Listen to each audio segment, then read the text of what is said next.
Good evening, everyone. My name is Izzy. I'd like to welcome you all to the Harris Law Firm's webinar series, Wiser Together. Tonight's webinar, we're going to be discussing communicating with exes, and we are incredibly grateful that you're all able to attend. As a member of the Colorado community for over 30 years, the Harris Law Firm has always tried to give back. This and future webinars are a free service that we provide to that community.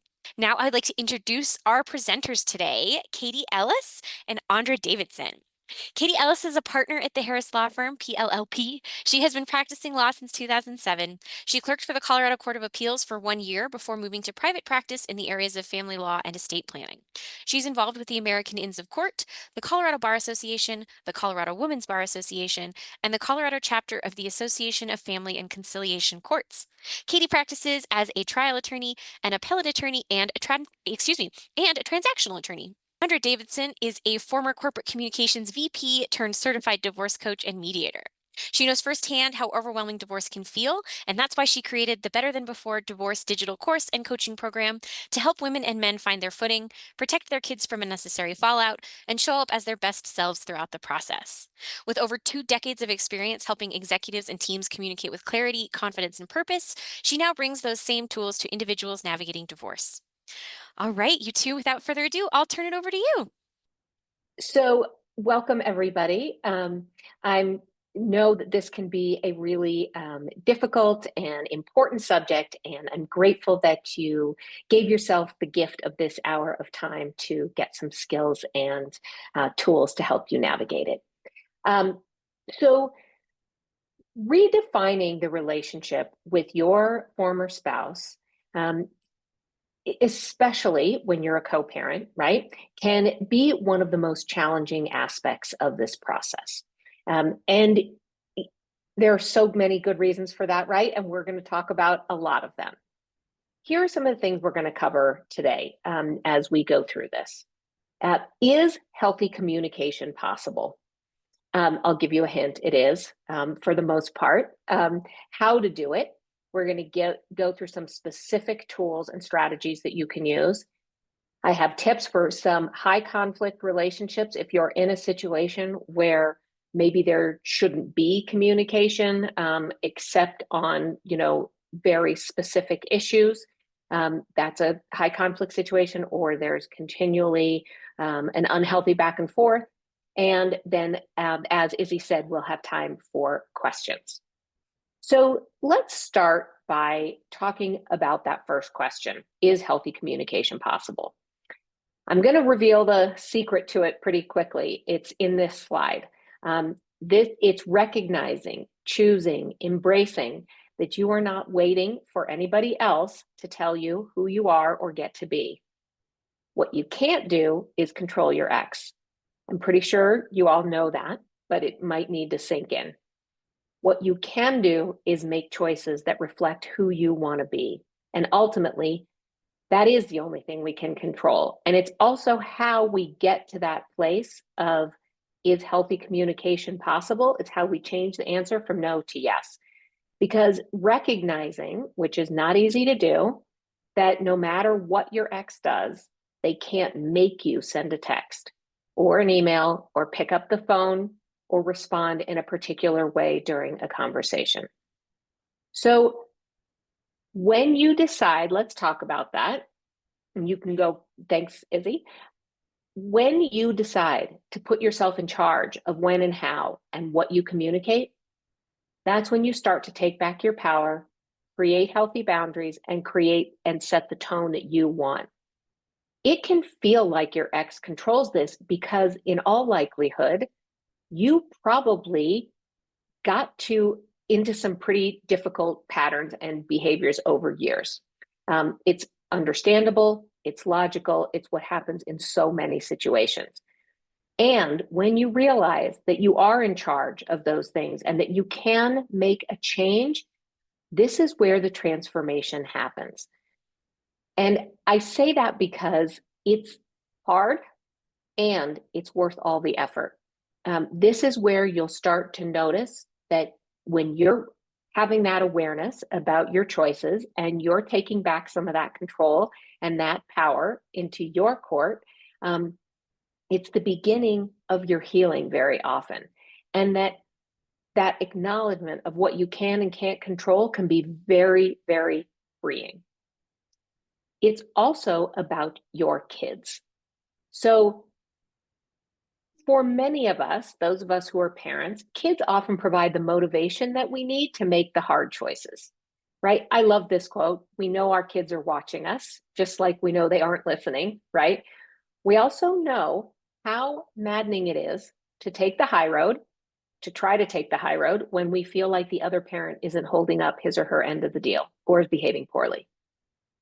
It's human nature to want to share that information. I often hear my clients say to me, but my kid needs to know who their other parent really is when they're saying something, when they're saying something not nice about the other parent. And I'm going to disagree with that statement. And here's why. I want you to be the safe parent, the one your kids can count on no matter what, the person they can let down their guard with and be themselves fully. There's a study I saw that really hit me about this topic.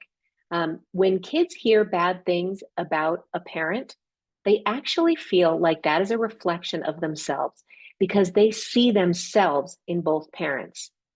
To me, that is an incredibly important reason to take the high road. I'll give you an example. My kids, my twins, were in high school when I went through my own divorce, which meant that they saw and heard and understood a lot. And I had to be hyper vigilant about what I was saying and doing to meet one of my goals, which was to be a healthy co parent long term. And let me be clear, I was not perfect, hardly, but that commitment has paid off. And I'm really proud of and grateful for the relationships that I have with my son and daughter. And rather than having to undo work that was done at that time, we can focus forward. Now, of course, as I said, I made plenty of mistakes. The goal isn't perfection. And we're going to talk about how to handle those. But before I go into that, I want to reiterate that none of the things I'm talking about here just happened. There were plenty of opportunities, believe me, for me to go low or say things about my ex. I chose not to do that for them. And it's a hard choice, but it's worth it. And it took daily work and reminders to myself. So it's not easy to do. We're going to talk about how. So one of the ways to do it is this idea here that energy flows where intention goes. So there is so much of this work, as we know, with any hard thing in our life, right? That is about our mindset. You can choose where to put your focus. Um, it, it's important to start, in my mind, with goals. So one of the things that I love to do is help my clients set goals and help them think about what they want their life to look like post-divorce. When you have something that you're focusing on, it makes it a little easier to move past those smaller frustrations and triggers because you are looking down the road some. You can keep your chin up a little bit more. So, how do you create goals during this overwhelming time? Here are some of the questions that I work with clients to ask, and these can be a really great starting place. How do you want to feel when you look back on this time? How will your actions during this time inspire others? Can you model dealing with difficult times for your kids? Who are you when you're at your best? Think of past situations you've been in that you might be able to draw on the strengths and values and tools that you use to get through those, to get through this. What bigger purpose can you see for yourself?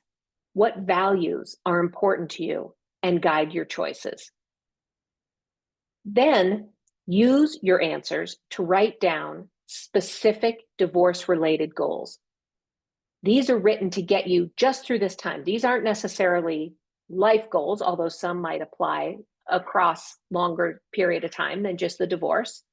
And I really recommend writing them down and putting them either in your phone or printing them out and putting them in your car or sticking a sticky on your mirror if you need it.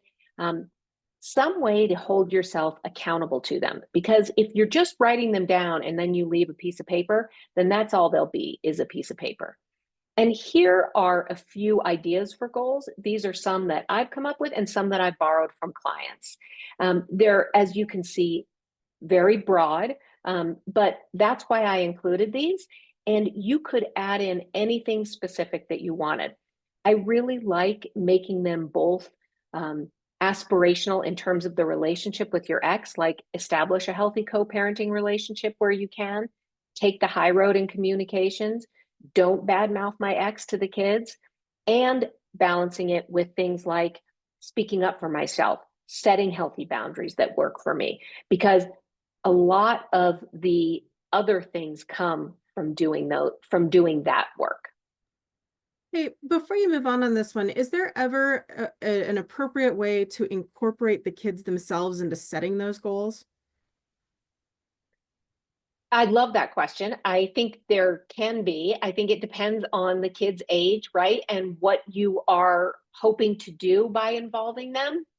And that kind of brings up another question that I'll ask in this next slide, which is, what is my true intention? As you're setting goals, I really like to ask that question. What is my true intention?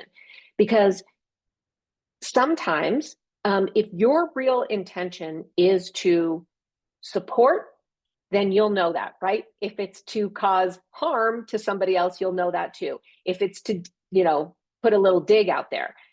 If your true intention is to change a dynamic and do it with your kids, I love the idea of doing it with them in a really healthy way. How are we as a family going to get through this time? How are we going to make choices that we feel good about? What values are we going to rely on as we adjust to a new normal, as we figure out this transition? So, without getting specifically into situation and ages, Katie, I love the question. I would say yes. I think there's almost always an opportunity to have that kind of a conversation with your kids in a productive way. Um, then it's a great way, and this is a great place to use with kids, to involve kids, is using your goals as a sounding board. So as you're facing tough choices, ask yourself, this is what I'm about to do going to help me toward achieving my long-term goals? Is this decision based in love? Is it a building block in my journey to wholeness? What else could I do? What other options might be out there for you? It's so easy to just react, especially when we're emotionally triggered. But pausing, even just the pause to ask yourself the questions, can sometimes give you the space to let a new perspective in. And so often, that space for a new perspective is a huge part of the battle. And everything we're talking about is changing your focus from what your ex is doing and the tone they're setting to what works for you, what you want and need to keep making healthy decisions. And then, yep, Izzy, when it comes to the kids, this is a lot of what you're asking about here, Katie. But as we talked about, thinking about your kids can help you to take the high road in difficult choices. Most of us going through divorce, we want to minimize the impact of this process on our kids. So reminding yourself of that goal when you're triggered can be very helpful. When you find yourself thinking about how to answer or respond, here are some questions to get yourself back on the high road. Would I want my children to make this same choice? How would I feel if I knew they were watching? Does this choice support my goals and values? Well, I talked about, is this decision based in love? I think it's worth asking again. And this last one is one of my favorites and is one that I always recommend sharing with kids. You can do this with kids of any age, honestly. Use the 10-10-10 rule.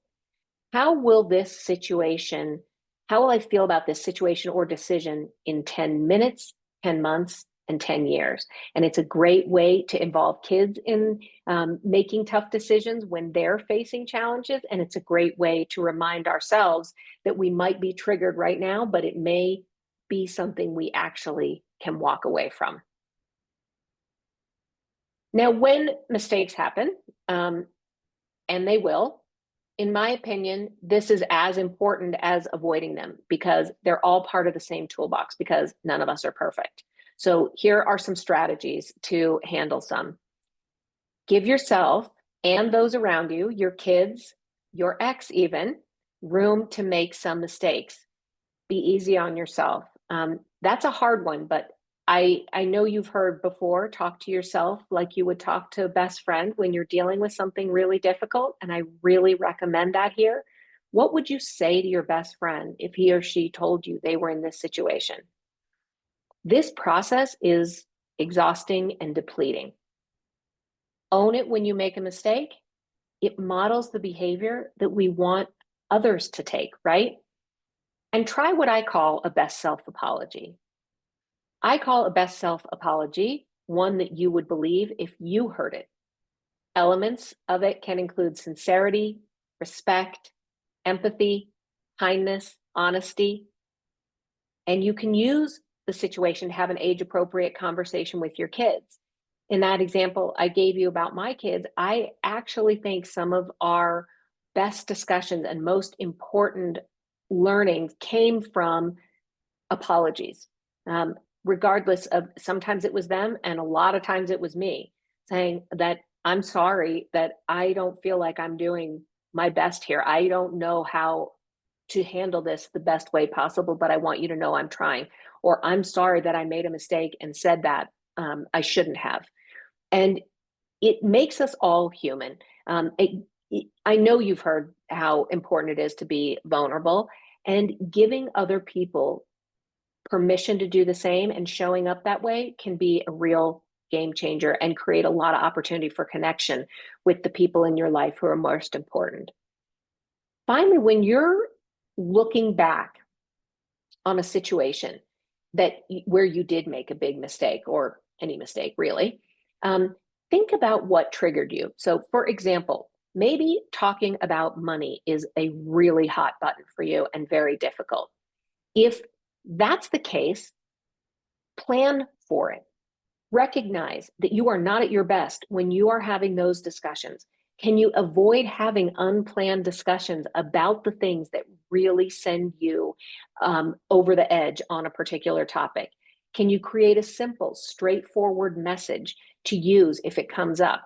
Even something as basic as, I don't think this is a good time to discuss this. Let's talk about it later. Gives you the pause. It puts the control back in your court. You're not just responding. You're choosing how and when to respond in a way that feels good to you. You're not caught off guard. You get to think about what you want to say. And the act of pausing in and of itself can be some of the most valuable when it comes to this. So let's go to the next one, which is my ex and I can't communicate at all. So a lot of the things that I've just been talking about, and I'm sure those of you who are in a high conflict situation are saying that's all nice, but that won't work in my particular situation. And I understand there absolutely are situations where, the two parents should basically be on extremely limited communications. So here are some recommendations for that. Create new standards, okay? Communicate with an eye toward the future, not the past. And Izzy, you can go forward if you could, please. Share information on a need to know basis. We talked about this first one, focus forward.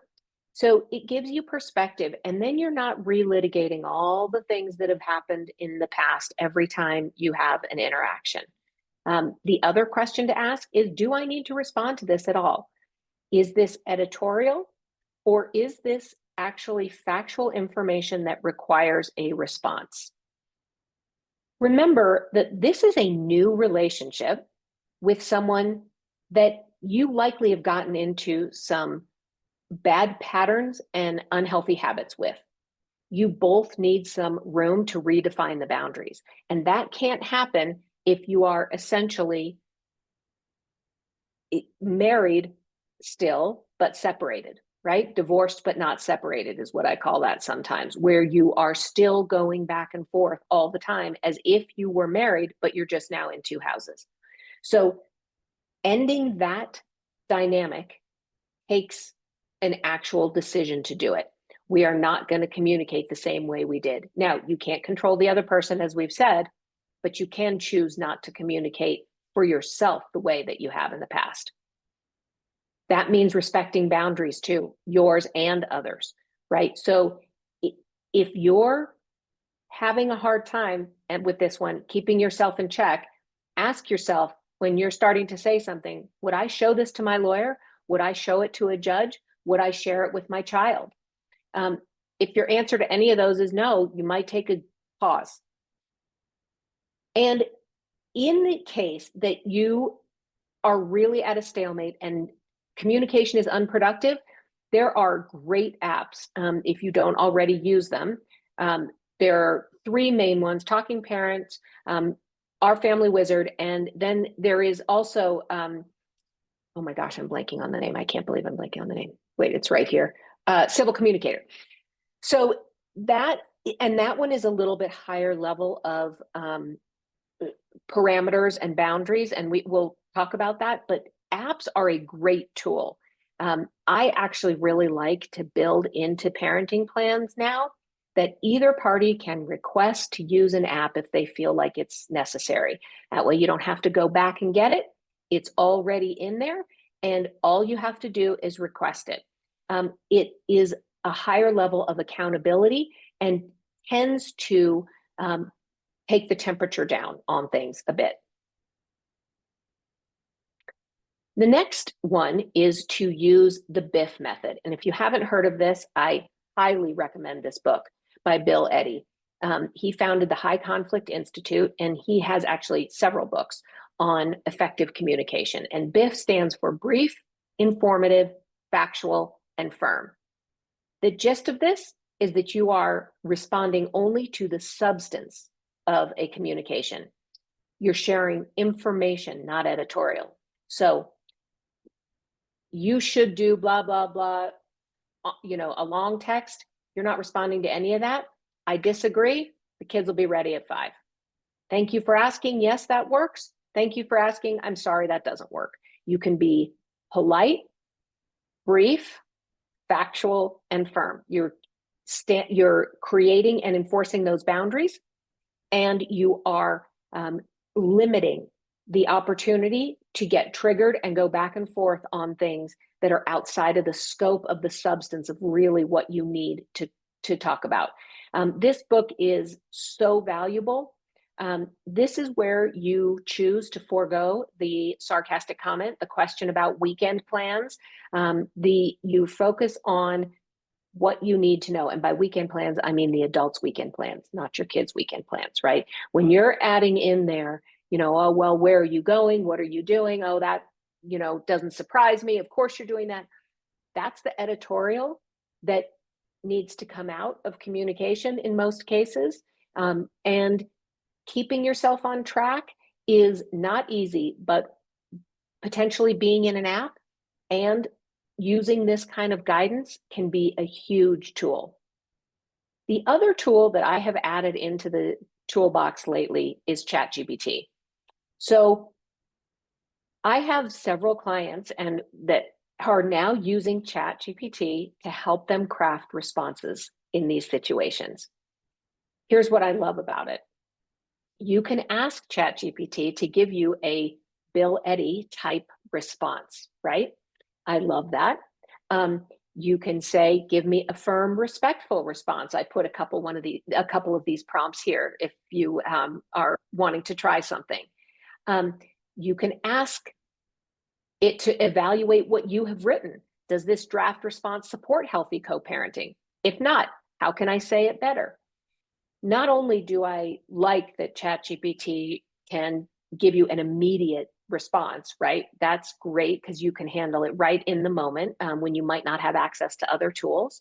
But the act of pausing, again, as I've mentioned, and taking the time to put this information into the computer can generally calm you down and change your perspective and give you a little bit of breathing room to make a better decision in the moment.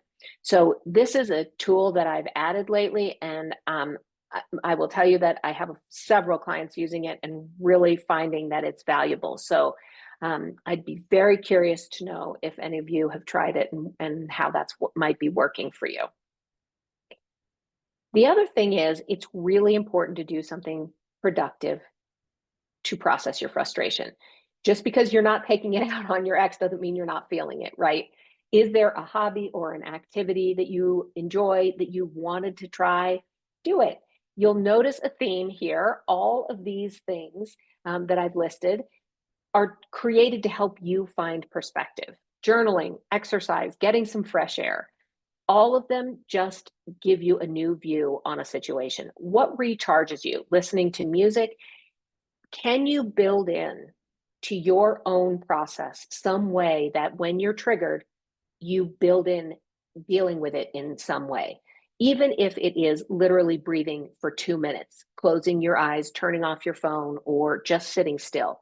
I know you don't necessarily, we all don't have the luxury of a nap in the day, but sometimes we do, or we can. If we really say, what can I do here? Can you even just go outside and breathe for 2 minutes? It really can change things.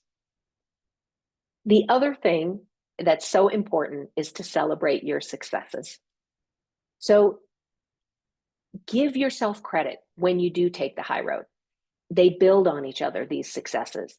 And when you're able to break the pattern, one of the things that I think is really important is not just to move on then and say great, which is also important, but look back on it and do a little digging to figure out, why were you able to do something in this situation that you haven't previously been able to do? How can you build on that success? What gave you the strength or the courage to make the change? Were you just willing to try it? Did you do the Mel Robbins 5-second rule and just count down and do it? What was it that you decided to employ to make this different than last time? And how can you build on that and apply it again going forward? That's how you'll create the new patterns of success, by being focused on them and putting your intention into doing them. And finally, this quote is something that I think I share all the time with clients. And unfortunately, we all need this reminder sometimes. Do I love my children more than I hate my ex? I know what the answer is. I know you know what the answer is. And so choosing to make decisions that reflect that is a driver. It can be a motivation for us, as I said, when your kids can motivate you to take the high road, and you know that they're watching, it can be a really powerful motivator. So I will close with another quote that I love and share a lot too. You have two lives. The second one begins when you realize you have only one. I believe everyone deserves an amazing, fulfilling life, and that you truly can be better on the other side of this. It's worth all the effort. You are worth all the effort. And there are tools and strategies to help you get through it. You don't have to do it alone. And so to that end, I want to put out there too that I just created a new online community, which I'm really excited about. I think one of the things that I know going through divorce, and I'm sure many of you are experiencing, is that feeling of isolation, that as many people have gone through divorce, that it feels like you're the only one and it's completely lonely. So this online community is a great place to connect with others. And I do monthly calls and workshops and celebrate wins every week. We talk about that, and co-parenting resources. And right now it's free to join, free lifetime access. So after May 21st, it'll cost to join, but until then, please visit and be part of the community and get the support that you need. You don't have to participate. You can just join and listen if that works for you best. So I will end there and invite your questions. I'd be happy to answer any questions that you have. Awesome. Thank you so much, Andrea. That's so amazing. What a good presentation as always. Katie, do you have anything to say before we hop right into questions? No, I think that provided a really great summary for the folks. I know in my own cases, most of the time I don't get clients unless they're having some communication issues, right? So that's kind of what we see. And at least on the lawyer side of it, it seems like although there are some obvious patterns, every one of those cases is unique and has different circumstances affecting why communications are bad. So, yeah. Yeah. All right. Everybody's facing these challenges, right? You're changing the patterns that you've established over a long time. So it's hard to do that with someone that you probably are really frustrated with and angry at, and have a lot of emotions. So recognizing that is a really good first step, that you really have to take a step back and make some changes. All right. Well, thank you both. So let's get into some questions here. Sure. The first one is a common question we often get. What about dealing with a narcissist? Yeah, this is a common question that we get, and I'm really glad that you brought this up. So, narcissism, as we know, is a mental health disorder, and dealing with a mental health disorder is always a challenge, right? So, the first thing is there are great books, and knowledge is power. I would tell you to go out and read about successful communication strategies with someone with whatever particular personality challenge that you're facing, because um, in some cases, an argument back with someone isn't going to be effective. Um, Figuring out how to say, I hear what you're asking, um, setting timers. I'm going to listen for a couple of minutes, then I would like you to listen for a couple of minutes. There are strategies like that are out there for narcissism and other disorders, that I would highly recommend you employ. Don't just think you're going to keep throwing the same approach at it and expect a different result, right? The other thing is to involve professionals. I really would recommend that you're getting therapy, your kids are getting therapy. You can't make your ex go into therapy, right? You can't make them get help, but you can get yourself help for how you respond to it. So acknowledging that we all need that kind of support, and that there are proven approaches to make this more successful than not, can be a huge step.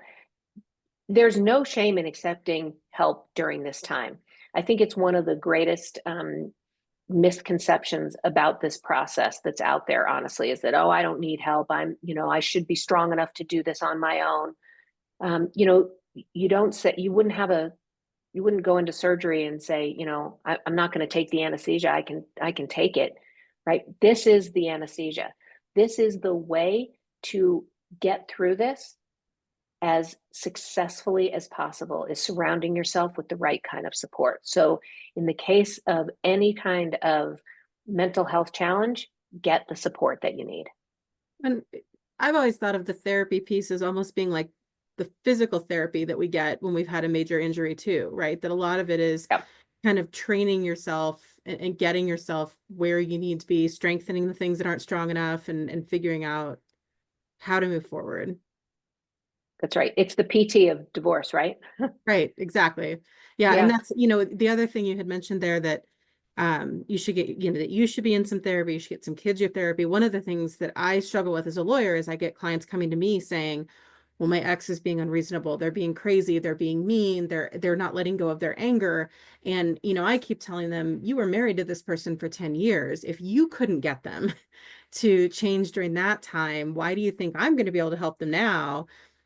And often the only thing you can do to protect your kids in that environment is help your kids get the tools they need to minimize the Yeah. damage to them from being in that conflict. Yeah. Give them tools to cope. That's right. And help with transitions and smooth it, and give them answers to tough questions, be available to them, be the safe place. Yeah, I love that. All right, Izzy, what else do you have for us? Thanks. Yeah. You mentioned using apps. So with platforms like Talking Parents and Civil Communicator, the other party can ban certain topics. Not only is this frustrating, it can become expensive if then that has to be funneled through our counsel. Any thoughts or suggestions? So I believe you're talking specifically about civil communicator in that instance, because that's the, as I mentioned, that's the one where there are the tightest parameters. And as for those who don't know, civil communicator also has a live person actually monitoring the communication and approving or not approving that it goes forward. So it is a very useful tool in certain circumstances. I would suggest that if a certain topic is banned and you don't believe that it should be, can you find another way to talk about that topic? Um, in other words, I don't know what might be banned, but let's say going to a kid's game or something. Can you deal with that through another channel? They're going to let through the key information, but that's all, right? So is it, I need to show up at such and such time, you need to show up at such and such time, here's the schedule. Start with the most basic information. Leave out any editorial. If you're exactly right that going through counsel is a very expensive and not ideal way to have communications go. So to the extent that anybody can step, down from that, right, to an app, maybe civil communicators the first one, then to an app where it isn't as involved or intense and there aren't as many boundaries on it, to potentially being able to just communicate via text or email or phone or whatever you guys choose. That's ideal. Not everybody is there, and that's fine, but be aware that it is very expensive. You're exactly right. It is extremely inefficient to do that. So I think the most important thing with civil communicator there in that is to see if you can start with the most, you know a nugget of information that goes through, and see if you can build on it to get to a more productive back and forth. And I would just chime in that with Civil Communicator, one of the frustrations, I love that platform. I love it, especially when I have a client who has been dealing with sending a benign email like, hey, the soccer field moved from this one to this one on Saturday, just so you know where to show up, right? And the other person responds back with a bunch of just craziness and anger. And, and it's like, well, why am I even trying? Right. Right. And civil communicator in those cases is great because the person's response doesn't come through to bother the person who's trying to do this nicely. But the frustration is that sometimes the person on the other side is so bad at creating a safe message that it functionally means there is no communication, which is obviously also not ideal. One thing I would note is I know that our family wizard has been working a lot on something they call a tone meter.